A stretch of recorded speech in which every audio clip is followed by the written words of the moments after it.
நீ சொந்த காலம் நிற்கிற மாதிரி சம்பாதிக்கணும். அதனால படிச்சுட்டு வேலைக்கு போனாதான் நீ கல்யாணம் பண்ணணும். அப்படி அந்த நிபந்தனை போட்டிருக்காரு பட்டியல். அதுதான் அவருடைய சிறப்பா நான் நினைக்கிறேன். அதுக்கப்புறம் ஒரு ஆசிரியரா இருந்து இந்த மாதிரி இயக்கங்கள்ல இருந்ததுல எல்லாரும் அவங்க பணியாற்றியிருக்காங்க. எம்எல் இயக்கங்கள்ல அந்த மாதிரி தோழர்களுக்கு தமிழரசனுக்கு பாதுகாப்பு கொடுத்தவர்.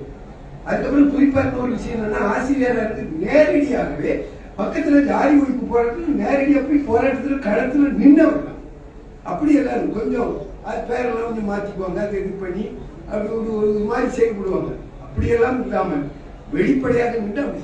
அதனால அவரு டிபார்ட்மெண்ட்ல அதுக்கு போலீஸ்ல ஒரு எம்எல் தோழர், அது ஒரு தமிழரசன் போன்றவர்கள் எல்லாம் பாதுகாப்பு கொடுத்தா என்ன மாதிரி சித்திரவதை இருக்கணும், அவ்வளவு சித்திரவதையும் அனுபவிச்சோம். அது அவ்வளவு சாதாரண விஷயம் இல்லை. அனுபவிச்சுட்டு தொடர்ந்து அந்த இயக்கங்கள் அவர் இருந்தவர். அந்த அங்க அவருக்கு நினைவேந்தரா நாங்க திண்டிவனம் தெரியும், அங்க இது மாதிரி ஏற்படுறோம். குறிப்பா அவரை பற்றி சொல்லணும்னாக்க அந்த மக்கள் கல்வி இயக்கத்துக்கு அவர் தான், நாங்க ஏற்படுறதுக்கு அவர் தான் அமைப்பாளராக இருந்தார். ஒரு ஆதாரம் சொல்லணும்ல, அது இயக்க தொடர்பு முறைகள் அமைப்பாளர் கு தர்மலிங்கம், நடிகொண்ட ஐநாள் கோயில் தெரு, ராஜேந்திரன் மன்னார்குடி, அவர் இப்படி எல்லாம். குறிப்பா ரவிக்குமார் சொல்லணும். அந்த சமயத்தில் எல்லாருமே இந்த மாதிரி புத்தகத்தில் அவங்க பேரை போடுறதுக்கு தயங்குவாங்க. ரவிக்குமார் அவர் பேரை அப்படியே போட்டார். அதை பார்த்து எனக்கு தைரியம் வந்துட்டு கல்யாணி எனக்கு என்னன்னா, இந்த அப்பா அம்மா வச்ச பேரை மாற்றவே கூடாதுன்னு ஒரு உறுதி. அது அந்த உறுதியை குறைச்சவர் யாருன்னா நம்ம தன்வீர் எழுச்சி தமிழர். அவரு ஒரு கூட்டத்தில் சொல்லிட்டாரு, தமிழ் பேர் தான் எனக்கு ரொம்ப பிடிச்சதுன்னு நிறைய பேர் ஆதரிக்கிறாங்க தமிழ் வழி பேர் வைக்கிறதுக்கு. ஆனா யாரும் அப்படி அவங்க வச்சுக்க மாட்டேங்கிறாங்க, குறிப்பிடத்தப்பட்டவங்களும் மற்றது இல்லை. நான் தனித்து என்பதாகவோ என்னவோ அவங்க இது பண்ணுறது ஒரு கூட்டத்தில் போடா இருக்கும் பேசினாங்க.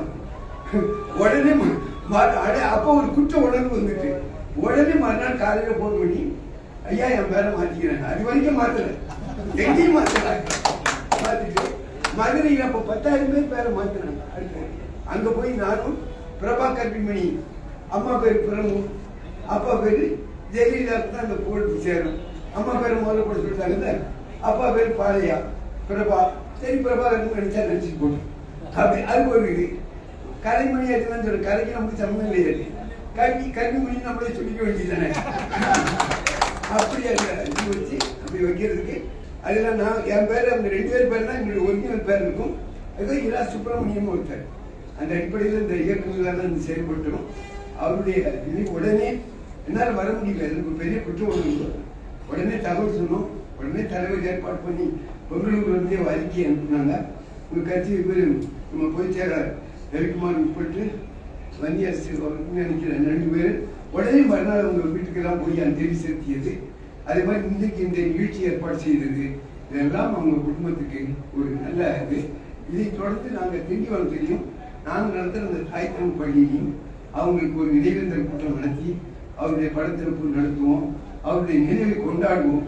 அதை நான் கூறிக்கொண்டு வாய்ப்படுத்த நன்றி.